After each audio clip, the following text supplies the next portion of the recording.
محترم بزرگوں، دوستوں، تمام بھارتواسی بھائیوں، آپ تمام لوگوں سے نویدن ہے، گزارش اپیل ہے، ابھی جس حالات سے پوری دنیا گزر رہی ہے، ایک بہت خطرناک بھیانک بیماری آ گئی ہے جس کی وجہ سے لے کے سب لوگ پریشان ہیں۔ اس پریشانی کو ختم کرنے کے لیے، اس سے بچنے کے لیے دھارمک طور پر بھی پرشاسن کے طریقے سے بھی احتیاط اور پرہیزگاری ہو رہی ہے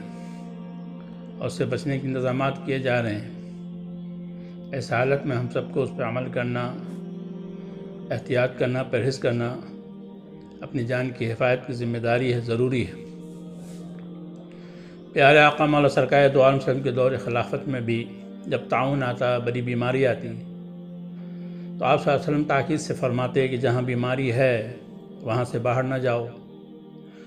باہر والوں کو بھی حکم دیتے کہ جہاں بیماری ہے وہاں نہ جاؤ، آپ منع فرماتے۔ ایسے حالات میں ابھی جبکہ پرشاسن کی طرف سے اور تمام سماجی کارکنوں کی طرف سے تمام مندر، مساجد، چرچ، گردوارے سب بند ہیں، اپنے اپنے گھروں میں سب پوجا پاٹ نماز ادا کر رہے ہیں، تو ہمارے لیے بھی ضروری ہے کہ ہم سب لوگ بھی اپنے اپنے گھروں میں نماز پڑھیں اور 4-5 آدمی سے زیادہ اکٹھے نہ ہوں، سب الگ الگ کھڑے ہوں اور اپنے جان مال، اپنے جان کی حفاظت کریں۔ یہ ہمارے لیے بہت ضروری ہے۔ ایسا حالت میں خاص طور پر ہم اپنے تمام مسلمان بھائیوں سے اپیل کرتے ہیں، گزارش کرتے ہیں، اپنے اپنے گھروں میں نماز پڑھیں۔ تمام مفتیوں نے، تمام علماء کرام نے متفقہ طور پر یہ فتویٰ دیا ہے کہ ایسے حالات میں پرشاسن کا ساتھ دیتے ہوئے اپنے اپنے گھروں میں نماز ادا کریں اور اپنے جان کی حفاظت کریں۔ یہ ہم سب کے لیے بہت ضروری ہے تاکہ پورا سماج، پوری دنیا میں جو آج پریشان ہیں، بیماری سے سب لڑ رہے ہیں، تو اس سے ہماری حفاظت ہو سکے۔ ہمارے بچے، بوڑھے، جوان سب کے لیے ضروری ہے سب اس کو پرہیز کریں اور اپنے گھروں سے باہر نکلیں، اپنے گھروں میں رہیں،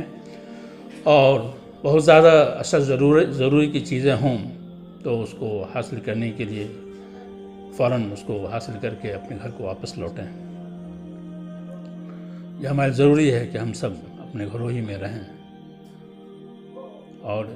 بس یہ ہماری اپیل ہے، گزارش ہے آپ سب سے کہ ہم اپنے طور پر پرہیز کریں، حفاظت کریں، پرشاسن کا ساتھ دیں